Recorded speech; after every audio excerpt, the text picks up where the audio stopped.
about all kinds of fun things, ideas that matter, things to do, things to think about. And I'm glad you've made the connection and are with us today. I'm Lori Fitz, your host, and the goal of our show is to explore a wide range of topics that challenge us to see ourselves, our community, and the world around us, that get us thinking, feeling, inspired to do something. And I'm glad you've made the connection today. It is Memorial Day, and spring has sprung. My mother used to say that Minnesotans get collective amnesia when spring comes. We absolutely forget that winter ever happened. And my father, who was a physicist, just loved being outdoors. His outdoors was his great love.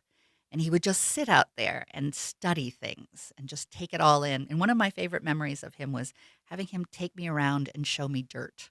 He would pick up dirt and go, "This has a lot of loam in it. This is good for growing. This is clay. This needs to have something mixed with it. This is sandy. Now, maybe carrots would grow here, but you're going to have a hard time with other plants." And he just loved the world around him, and he gave me a great love, and is probably one of the big reasons why I have my hobby farm. And today we're going to be talking about dirt along with gardening. And I have two wonderful guests that are joining me. I have Catherine McEnroe, who I consider a garden magician. She's also a lawyer. Good morning. Welcome, Catherine. How are you? I'm excellent. Good. I have lots of good questions for you. I'm ready to go. Yeah, I see you have your papers. I do. It's the lawyer in me. Good. We also have Kurt Schultz, who is from Glencoe, which is from my mom's side of the family, where her roots are. You are a farmer and a thespian. Hi, that's correct. And it's top of the day to all of you. Now, that was Old Herbaceous. No. Old Herbaceous would be good morning and the top of the day to all of you. So we may have several people showing up in Kurt today who will channeling Herbaceous as well as others. I'd say you just should all be prepared for anything. There we go. Well, I also kind of want to have this be a little bit like the Farmer's Almanac, where we have stories, we have poetry, we have ideas, we have the things that we've been doing. And I came across a quote by Samuel Scoville Jr. "At last came the golden month, the wild folk, honey sweet May, when the birds come back and the flowers come out, and the air is full of the sunrise scents and songs of the dawning year." I always think of spring as more like the beginning of the year than January. Oh, absolutely. Everything is coming back to life. Doesn't it? It's It the time amazes of me renewal. every year in Minnesota that things start growing again after our winters, especially this winter. 3 weeks, or was it about 3 weeks ago that we had I believe 18 yes, inches? just maybe a month ago, as things were starting to come to life, we were having a blizzard. Yeah, it was bizarre. I had birds that were looking for food that I kept putting more food out. It was just so sad. They were looking at me like, I thought this was spring. And I'm like, I'm sorry. It had nothing to do with it, but I will give you food. So tell me about dirt, Catherine. You like dirt. You think dirt's really important. Well, I think that dirt is the most important thing if you want to get interested in gardening. And many people miss that point. They look at where they're located, their home, their farm, whatever, and they begin planting things without thinking about what they're planting in. I will have to say that I have been guilty of that. But, I have some good dirt because I also have horses and I work in the manure in the fall. Well, that's excellent. But I don't pay much more attention to that. And you discovered that last year when you came out to my farm and you looked at my tomatoes. Yes. And I had the tomato shame. Yes, the standard mistake is to plant your tomatoes in the same spot every year, which then depletes the soil of the things that the tomatoes need. And usually by the second or third year, you will plant your tomatoes, and then you will discover right at the moment that they're ripening that they have something called blossom end rot. And I did. Yes, All my yes. tomatoes, they were no good to eat. They were just like spoiled Yes. just as soon as they came to be. And Kurt would understand this as a farmer, that you must rotate your crops, even if your crop is merely a few tomato plants. Well, I think I did a pretty good run. I did 15 years of tomato planting in the same place, and it was just this Well, last you're very year. lucky. You're very lucky. So in rotating, I should think about other plant families, not Correct. tomatoes. Something that will take something different out of the soil. So beans be good. Correct. Or Brussels sprouts, something in the cabbage family, would be a good choice to avoid that. You can, of course, amend the soil with various minerals and things that you can buy at any gardening store as well. But it's better just to rotate the crops. And it's great that you're putting the manure in. Hmm. Another thing that's very helpful is to mix in pine needles. Pine needles. Tell me more Pine about that. needles and, well, you want to balance the acid versus the alkaline aspects of the soil. Isn't it hard to till it up in the? It is, but yeah. it will break down. And you can also put in ashes from any fire pit, fireplace. Really? Wood ashes. Wood ashes. Wood ashes is best. Wood Yeah. ashes. What's left after you burn the wood is the mineral that's in the wood, and you're adding that to the soil. So what are good components that a soil should have? Well, I think we need to remember that the soil is alive. The earth is alive. It's a living being, and there's microbes and fungi in the soil that break down carbon, and we need to feed that too. So we need So just like I feed my dogs, I need to be feeding my soil. actually absolutely. A lot of people You refer are to it feeding as the livestock that are underground Yeah. in the soil. Yes, you're feeding it with the manure from your horses. That I just kind of knew because I knew. And you know, the leaves I should from put trees. in the fall. I should put the leaves. You can mix them in. Leaves and grass clippings, rather than bag them up and haul them away, that should go right back into the soil. Now, And a sign of healthy soil, for example, is do you see a lot of worms when you Mm-hmm. throw that shovel in the soil? If you're seeing a lot of worms, that's a good sign because they're in there working the soil as well. Is there a type of dirt or a type of soil that's best for a vegetable garden? Well, I think that you're going to want something fairly loamy.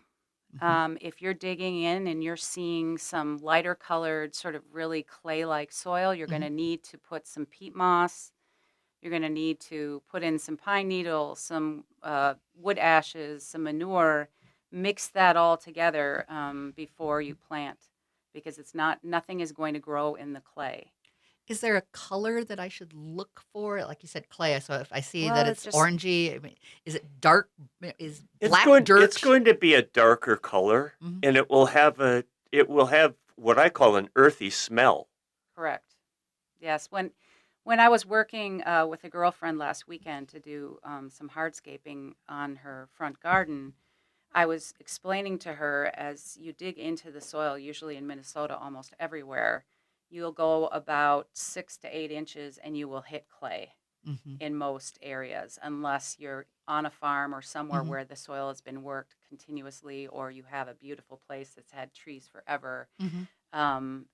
It's it will be easy to identify because it will be a lighter gray. That's the clay. Yes, So this first 6 to 8 inches, that's considered topsoil, right?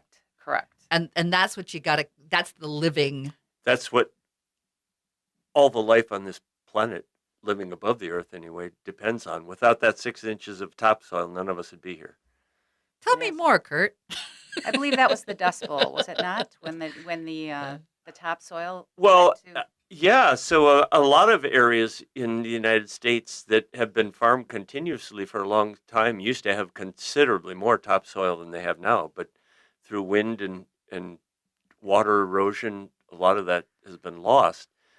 But it's those top 6 inches in particular that we plant into that have to provide all the nutrients for anything that is going to grow in that soil. So we're talking healthy soil, healthy plants, healthy animals, including us as animals. Should we like go to a garden store and get like topsoil, like the Miracle Grow and whatnot? Are those good things to mix in? Is that Well, besides? that absolutely, you can do that. And you can make your own over time Mhm. by making sure that you are working the soil every spring, every fall. Get that shovel, turn the soil, throw a brick of peat moss on the top, work it in. Mhm. Let the mulch that you've put down from the summer work it into the soil.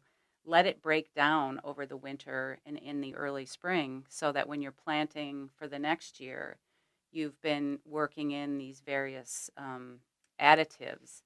The alkalinity of the soil, the balance of the acid and the alkalinity is important depending on what you are going to plant, because certain things like certain types of soil. One thing I do know just from my experience is that spices like sandier soil generally, and many people will try to throw their basil and their spices into their vegetable garden that's, the dark, loamy topsoil. I would say put them in a pot and throw a little sand in the soil, and you're going to do a lot better with Interesting. those spices. Well, we're coming down to the end of this first segment, but we're going to keep talking about dirt because we have only touched the surface of the dirt stories that we have to tell. And I don't know about you, but Memorial Day weekend is always the time that I think about getting my plants in, because I know it's not going to freeze, or at least I hope it doesn't freeze from this point forward. So stay tuned. We're going to have some commercials, but we'll be right back.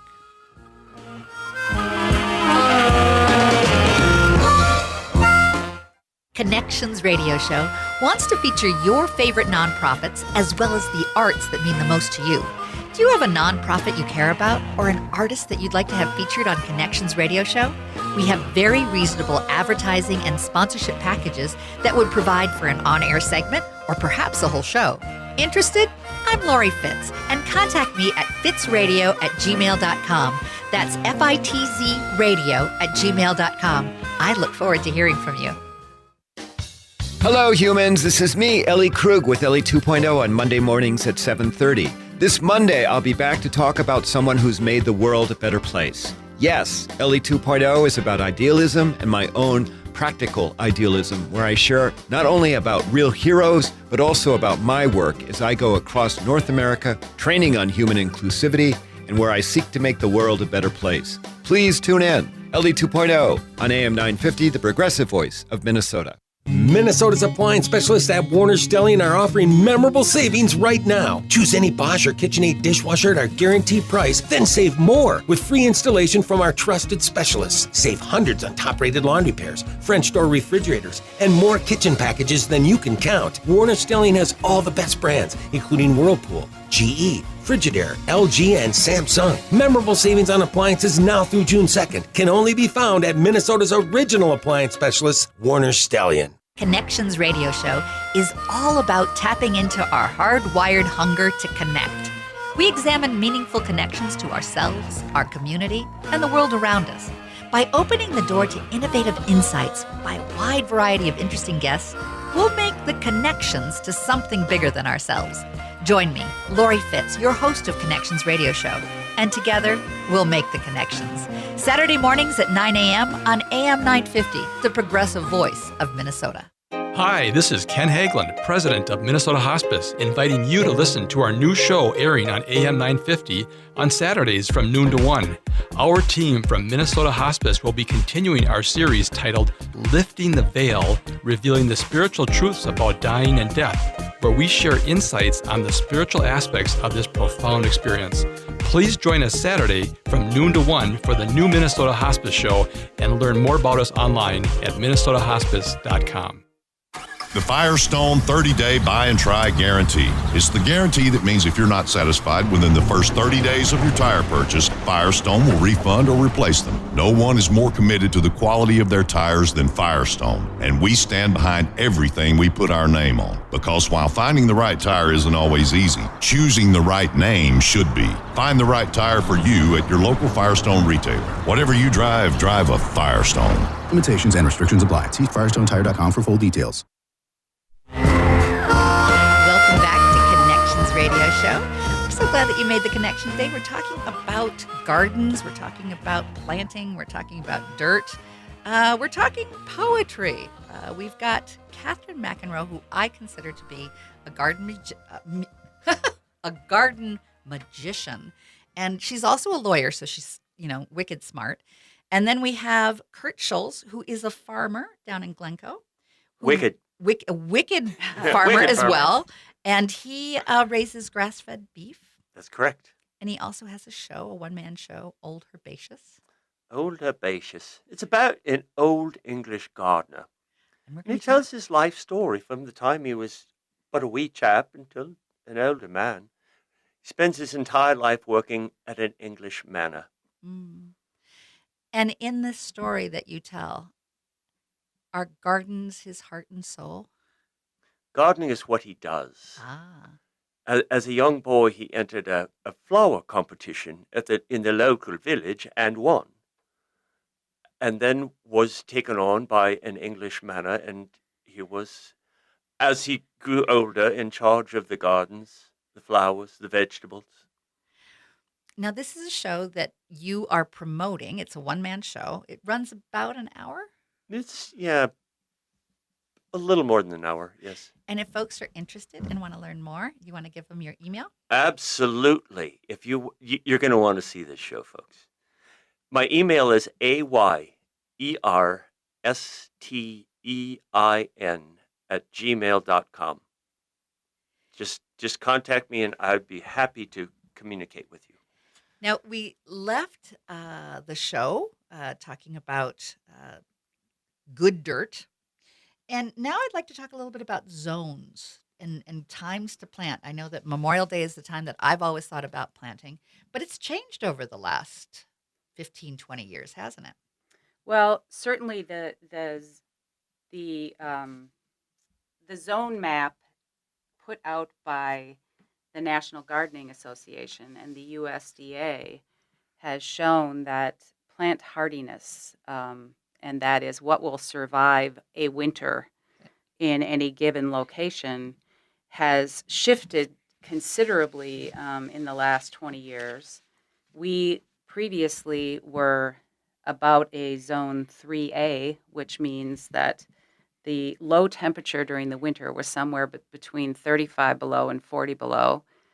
And I guess global warming is a good thing in Minnesota because now we are zone 4B, and that is a range of -20 to -25 during the winter. So we've warmed up a little bit. We have. And that means that there are plants that we used to that would not survive our winter and come back, perennial plants that we can now plant in Minnesota, which is a good thing. But it does show the change over time that global warming has had on anybody who's interested in gardening or farming. I've also heard that people, I have my flower garden in one place and I've got my vegetable garden in another. But I've heard that sometimes it's nice to create a kitchen garden that actually has the flowers and the vegetables together, that they actually kind of help each other out with natural, Absolutely. keeping bugs and whatnot at bay. Correct. And I think planting perennials anywhere in a garden is a good idea. The planting trees, planting perennials, something that is going to maintain for years and years and years without a lot of attention and tilling of the soil is going to assist in the environmental issues that we're dealing with today. I know the Royal Horticultural Society has put out a recent study about urban gardens and how important they are in helping to cool the temperatures in cities where everything is so covered in asphalt and cement. I had a guest on a few years back who was really into green roofing and making sure that in big cities that more and more gardens were being planted on the tops of these apartment houses. And people were like, well, what's the big deal about that? Until they saw that the electricity bills were going down. Correct. There were all kinds of benefits. Right. It's a cooling factor. The plants will take in the heat. The soil will absorb the heat. And that doesn't happen if everything is a hard surface, some sort of metal, glass, asphalt, cement. I know my girlfriend is currently living in Shanghai in China, and they are way ahead of us. They are not only doing green roofs, but they are doing green walls Wow. on some of their high rises. So basically, the building is growing. I've also heard that they've taken floors to do like the essential farming in the urban city, where you can have a whole floor that's actually growing tomatoes and Right, food. hydroponics. Yeah, yes, exactly. Absolutely. Another thing about, excuse me, perennials, whether it's in a garden or in a pasture or a field, is they establish a much deeper root system. And that creates channels in the soil so that the soil holds water better. You have less runoff, less flooding. You have water retention in the soil in times of drought. So whether you're planting a garden or wherever you're planting perennial, I like perennials. I have seen local governments recognizing the need for rain gardens. And even in Stillwater, Minnesota, where I live, I have seen near areas in a local neighborhood that used to flood near the sewer drains. They have built rain gardens. And tell me what a rain garden is. Well, a rain garden is an effort to capture rainwater and put it back into the soil, as opposed to having it run into sewer drains and go into that sewer system. And the idea is you dig a garden that is sort of a bowl shape. You dig it down so that it will actually hold the water like a bowl, and you fill it with perennials. And that way the rain will pool in the rain garden, as opposed to running off into the systems that And the cities plants are put in. drinking it up. That's exactly right. And the soil is drinking it up. Are there plants that are better for that? That I would assume that really Perennials, again, are really the like best. water. And Yeah. grasses, natural grasses. The other thing a perennial will do is when we get into our Minnesota winters, that the top of that plant dies off, but what's down in the soil still lives, and it's helping to feed the soil, and that's especially true with perennial plants. And they develop a much more extensive root system, which is always feeding the life in the soil. Now, I just love daylilies. I know that they can take over, but I still think that they're absolutely gorgeous. And it's one easy example if you want to have something that is fairly easy to keep. Absolutely. And, they take over. That's a good thing. I recently spent a day in a girlfriend's garden splitting her daylilies. You dig them up, you take a shovel, you slice them right in half, you peel them apart. And I took those and planted them in another girlfriend's garden. So you have, with perennials, the ability to perpetuate gardens and to share that with other people, which is something I love doing. I don't have my own garden right now where I live in a townhouse, but I garden in other people's gardens. And we're already coming down to the end of the second segment, so stay tuned. There's more to talk about with perennials and gardens and fun things to do in Memorial Day weekend. We'll be right back.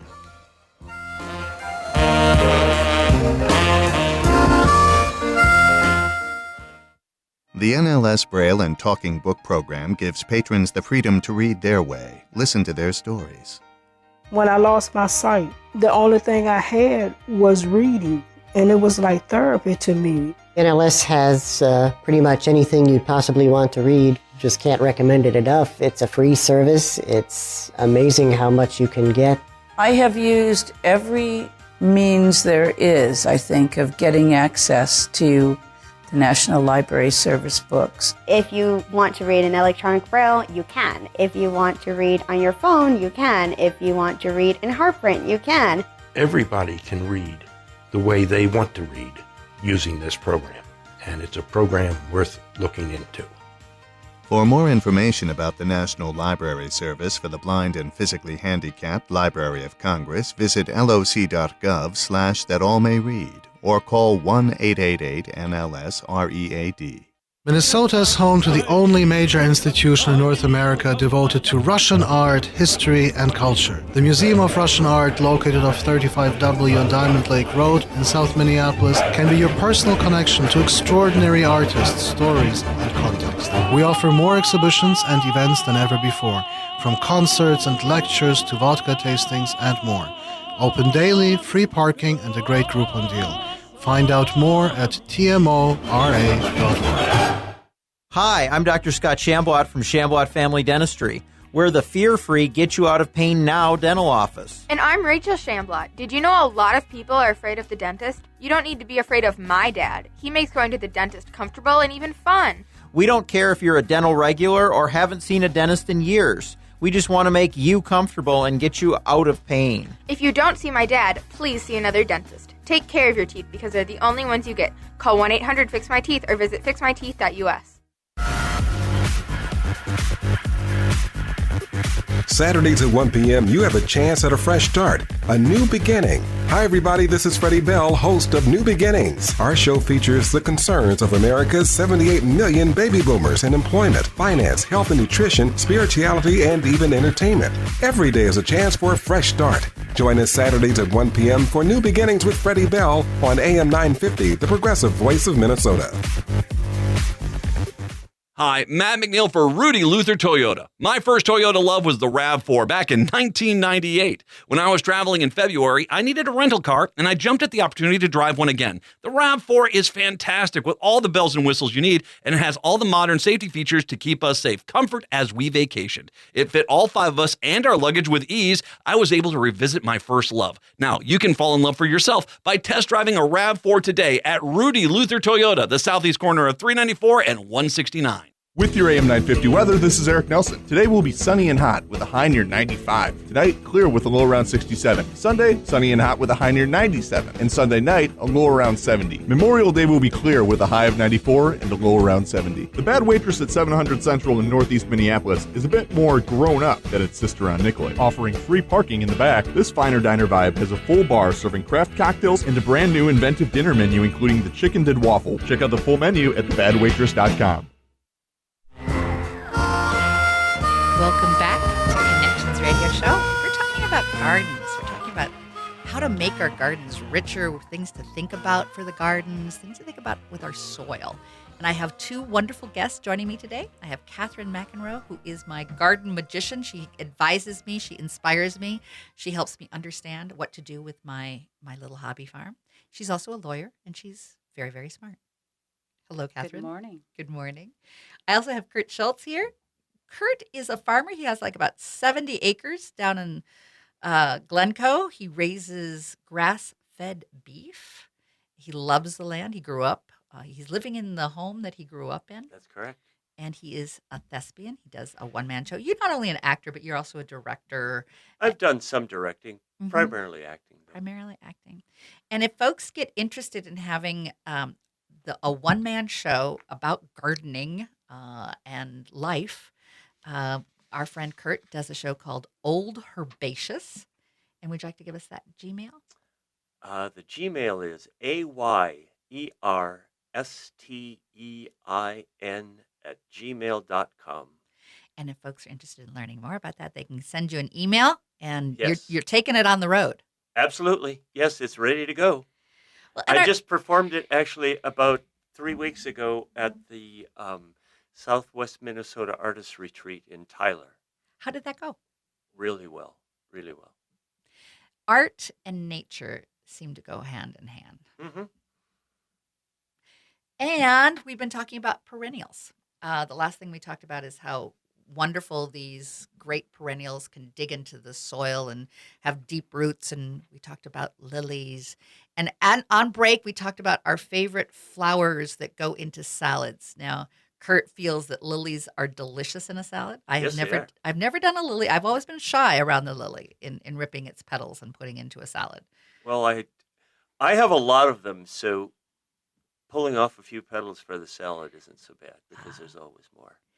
And Catherine and I are I prefer the nasturtium. I do too. I love, and they come in pretty colors. Now, those are not perennials, but I do like to throw them in a pot and have them available for salads.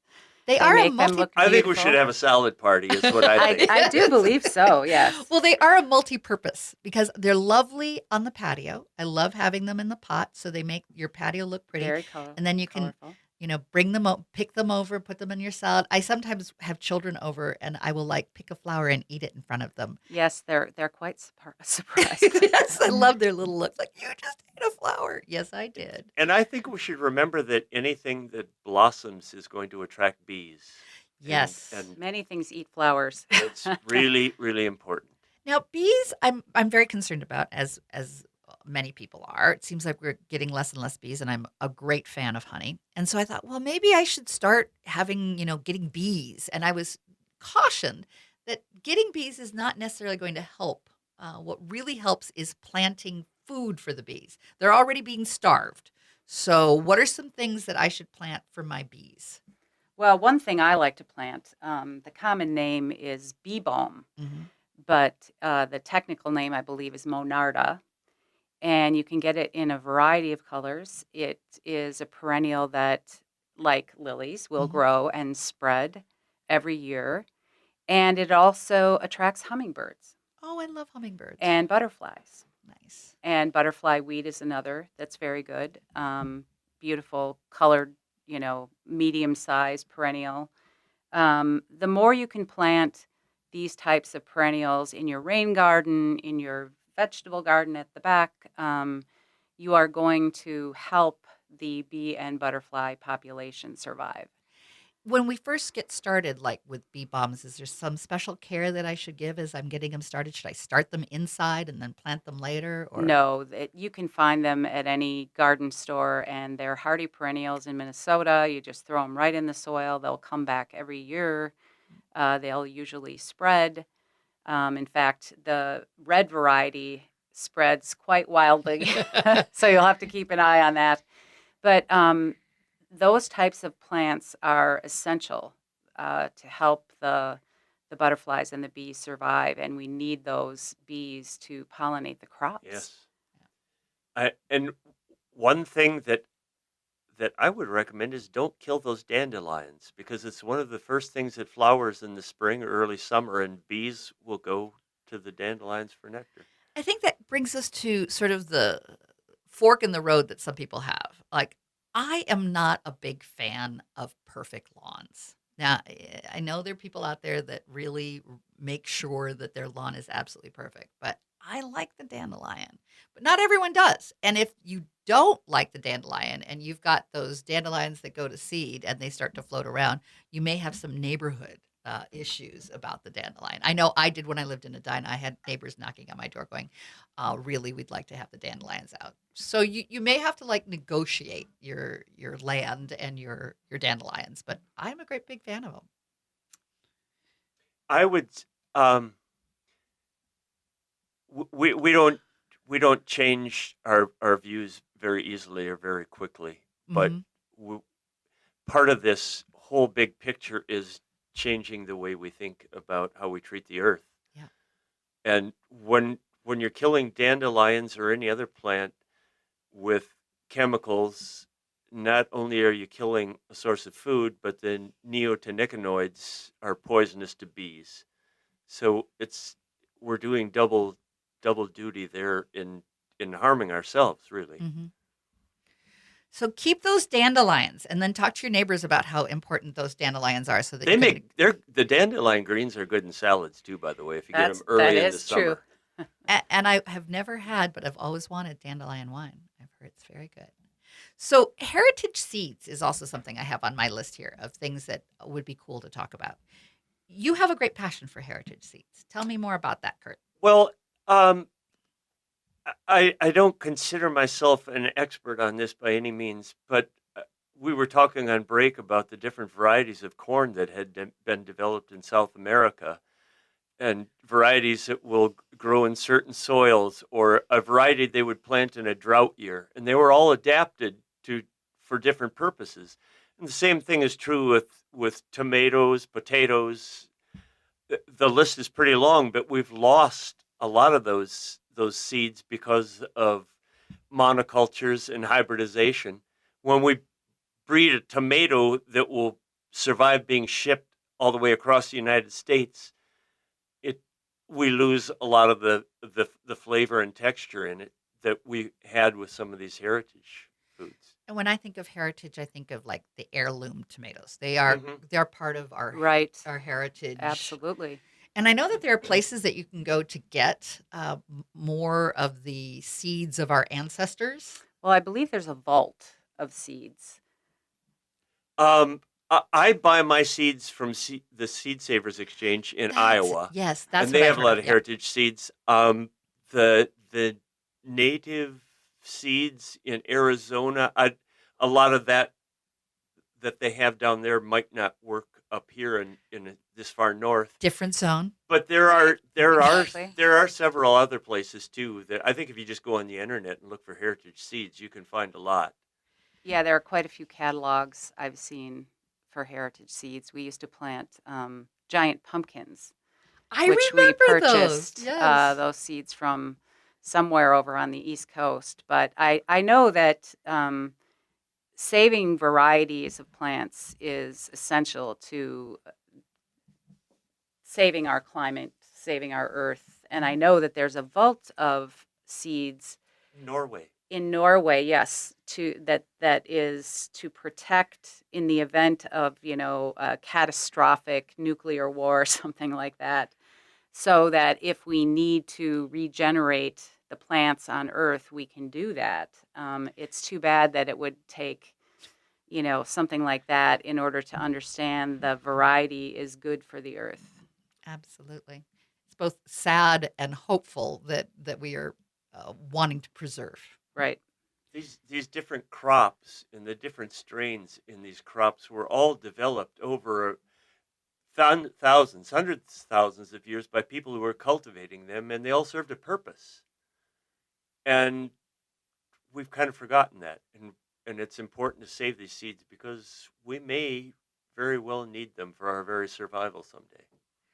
Well, as I'm thinking of surviving my summer and I'm looking at planting, I don't start them inside. I know a lot of people do. But I go to the farmer's market and I start looking for the little seedlings that have already sort of made it through their first, I don't want to get tomatoes that have flowers on them. I know that much, is that you should make sure that they're rooted before the little flowers come out. But are there some other tips that you guys want to give me about things that I should be looking for when I go to the farmer's market and picking out my plants? Well, I think couple of things.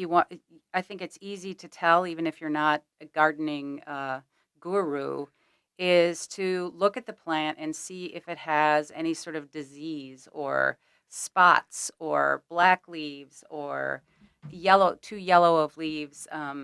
You want to make sure that the plant you're getting is healthy. With regard to tomatoes, one thing that I would do is, if it has a long enough stem when you buy it, you can actually plant it even a little deeper than it's currently planted, and the bottom part of the stem of the tomato will also root, and you will get a much better tomato plant if you do it that way. If you take your small seedling and bury it Smart. just a little bit deeper in the soil. Not only that, but as they start to grow, you have a more stable plant because it's rooted deeper. It'll withstand wind or heavy rains, that kind of thing, a lot better. And you all recommend, of course, the tomatoes with cages or stakes, right? Well, certainly, if it's not just a little tiny tomato salad tomato, then yes, absolutely. There's just about anything would work. You can have your standard metal cages. You can build them yourself out of wood. You can stake them. Tie them up. If you stake them, you're going to have to keep an eye on them because they get large. I do think that one thing in gardening is that people have to remember when you're first planting your garden, whether it's a flower garden, shrubs, or vegetables, that things do grow. It's hard to believe, but they really do. So don't put them right next to each other. So how far apart? If I'm getting tomatoes, it's like 8 to 12 inches apart? At least. Okay.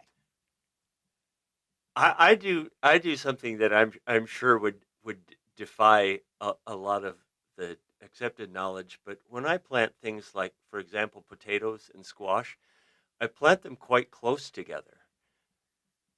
And my thinking was originally when I started doing that is I'll just go out and weed some of that out, and then I'll have a better stand. But I've also found that particularly potatoes and squash, when they're planted close together, once the foliage reaches out, I don't have to weed anymore. That's they certainly smother out true. the weeds. So Sure. some years the potatoes are kind of small, and that's other good. years they're not. But sometimes you like the potatoes. One of the really wonderful things about gardening is we experiment. Exactly. And we're going to talk more about experimenting and other plants to think about planting this Memorial Day weekend. What are some easy vegetable garden tips, and what should we be planting? So we'll be right back after some commercials, but we want you to be connected to our garden.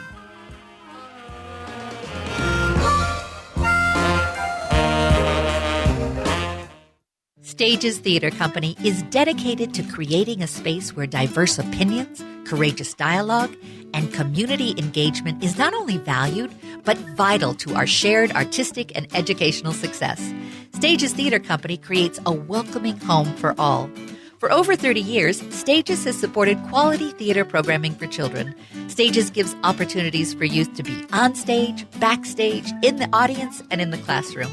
Whether you come to see a show, enroll a young person in a workshop, or benefit from their outreach programs in the community, Stages brings art to life. Learn about Stages Theater by going to stagestheater.org and become part of the magic of live theater by taking your family to an amazing show or enrolling someone you love in an education program. Stages Theater Company operates out of the Hopkins Center for the Arts, located in Main Street in the heart of downtown Hopkins. For more information on Stages Theater, go to stagestheater.org. That's stagestheater.org. Connections Radio Show is all about tapping into our hardwired hunger to connect.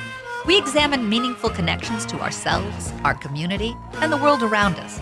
By opening the door to innovative insights by a wide variety of interesting guests, we'll make the connections to something bigger than ourselves. Join me, Lori Fitz, your host of Connections Radio Show, and together we'll make the connections. Saturday mornings at 9 a.m. on AM 950, the progressive voice of Minnesota. It's a great day for a bike ride. What's that? You can't find your bike? Oh, it has a flat. No problem. Take it to Nokomis Cycle, the hardest working bike shop in town. They're celebrating their 23rd year in business. In that time, they've mastered the art of friendly, dependable service. So keep life and your bike moving with Nokomis Cycle, working harder to make you go faster. Nokomis Cycle at the corner of 46th and Bloomington Avenue South in Minneapolis, or at nokomiscycle.com. The fine folks at Common Good Books will help you find the perfect book for you or the book lover in your life. Find a huge selection from a locally owned and independent bookseller in the Twin Cities. They are always bringing in top authors from around the globe for special in-store events. Open Monday through Saturday, 9 a.m. to 9 p.m. and Sundays, 10 a.m. to 7 p.m. Find Common Good Books at 38 South Snelling Avenue in St. Paul or shop online at commongoodbooks.com. Connections Radio Show wants to feature your favorite nonprofits as well as the arts that mean the most to you. Do you have a nonprofit you care about or an artist that you'd like to have featured on Connections Radio Show? We have very reasonable advertising and sponsorship packages that would provide for an on-air segment or perhaps a whole show. Interested? I'm Lori Fitz, and contact me at fitzradio@gmail.com. That's FITZ radio@gmail.com. I look forward to hearing from you. Welcome back to Connections Radio Show. This has gone so fast. It's great talking about gardening, and I hope you've enjoyed it as much as I have. I've learned so much from Catherine McEnroe, who is my garden magician and lawyer. Good morning. We're so glad you're here. We have Kurt Schultz, who is a farmer, a cattle raiser of grass-fed beef, a thespian, and a person who does a one-man show called Old Herbaceous. Good morning. Good morning. So we were talking at the end about different things that you can plant. We'll talk some more about that. But we also want to talk about experimenting, being bold in your garden, taking the initiative to try something new. Catherine, tell me about experimenting. Well, I think that many new gardeners will plant perennials. They'll try something. The second year comes, it doesn't come back up. Just try something else. It's good to be reassured because it does kind of break your heart. It does. It does. You've invested in plants. You're hoping, you're very hopeful, and then it doesn't turn out how you wanted. And it isn't because you're not a good gardener. Or that they didn't like us. Yes, a certain plant may have been not the healthiest plant. It might not be the exact right location in your yard for that particular plant. Perhaps the zone is not correct for your plant. And one thing, if you experiment with plants, it will lead you to want to learn more every year about your garden. New gardeners, what I see is that they realize the benefits, the soul regenerating ability of putting your hands in the dirt, and they get hooked on it.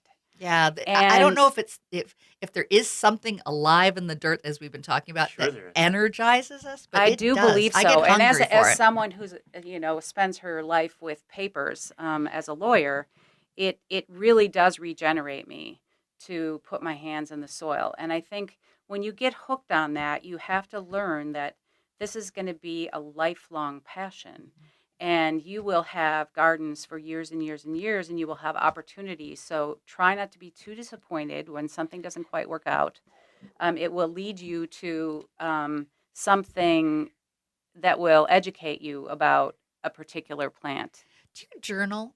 I hear some people talking about their garden journals. I do not, but my best friend Mimi does journal and keeps very close track of what she has planted. She is also a person who, at this point in Minnesota, has tomato plants that she started in her house that are now about 3 feet tall. I love it. I love it. I think it's important to remember, too, that there's really no such thing as failure with this. And it's important to be curious.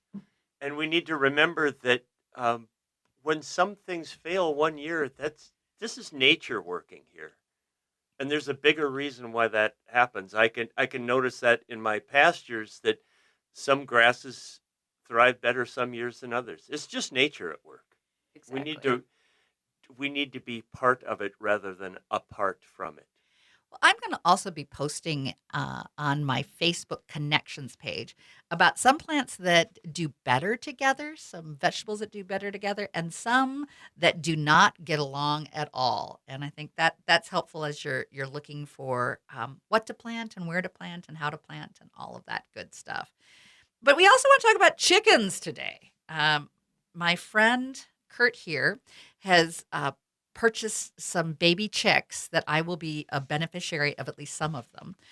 They're new this year. They're blue, and they're called Sapphire Gems. Tell me how these baby chicks are doing. They're doing great. They're about 3 weeks old now and growing really fast. And it's going to be interesting to see what they're like as mature birds. Chickens are amazing, and they actually can be a great help to the gardener. Oh, yes. They are great with getting the bugs down. And in the spring, I find that when they are going through the garden, they actually start doing some tilling for me. Oh, yeah. They're great tillers. They'll scratch around in the soil digging for bugs, and they move the soil around a little bit. They aerate it. It's good for the soil. Now, spring's a great time for them because especially they're looking for seed. They're looking for, so they're really digging in. They're going to get to the worms. They're going to do all sorts of good things. Now, chickens can be a challenge because they do like to eat everything. I have had some gardens be chicken bombed, so I have to create a fence by the time I start really gardening. But they do have amazing eggs. Catherine can attest to the chickens. I was the beneficiary of Lori's chicken eggs, and they were delicious. They do. They have a meatier, richer flavor than a normal pasteurized egg. If you all have not had fresh farm eggs, go to the farmer's market and buy some.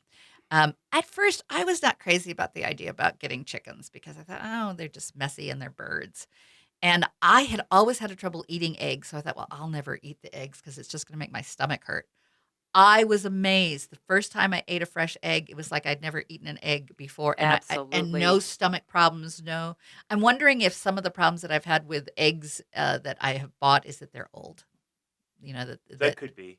But a lot of the eggs you buy in a store are from chickens that are locked up in a barn and fed textured feed rather than chickens out in a yard feeding themselves. Anybody who doubts that there's a difference in the eggs just needs to try them, and you'll see what we Well, mean. and that's true of the beef as well. Yes. Eating grass-fed beef, it tastes completely different. Mm-hmm. So tell me about why you decided to do grass-fed beef. Well, I grew up on what was a dairy farm, and when it was no longer a dairy farm, I decided that if I was going to eat meat, I wanted to raise it myself, so I know what is or is not in it.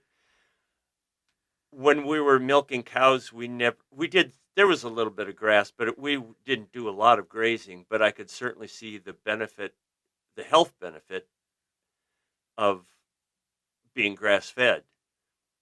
And I just decided that that's what's best for the soil, it's best for the animals, so it's also best for me. And it is. The omega-3 fatty acids come from the grass, through the beef, into the hamburger that you're eating or the steak, Mm-hmm. and it is healthier. And that is true of the eggs as well. Well, I know about grass with my horses, that when they start eating the grass after a long winter, their coats shut out quicker when they're on grass, and it's a shinier coat. So you can see the benefit of that fresh grass just looking at them over a period of 2 weeks. But the same thing is happening with that egg or the meat that's under that hide. It's the same thing is happening. It's all that health benefit. And I do not have need for a veterinarian. I never have any health issues. Well, with that, we're going to close up. We're going to make sure that folks know about Old Herbaceous. Yes, Give us please. that email again. AYERSTEIN@gmail. Contact me and I'll get right back to you. Promise. And it's a charming one-man show about Old Herbaceous who tells us about gardening. So consider that as something fun to either bring to your community or bring to a party. I hear you're going to be featured at a party sometime soon. So Yes. Old Herbaceous makes his appearance at all kinds of cool places. And Catherine, thank you for being our garden magician. Thank you for all the help that you've helped me with my little hobby farm.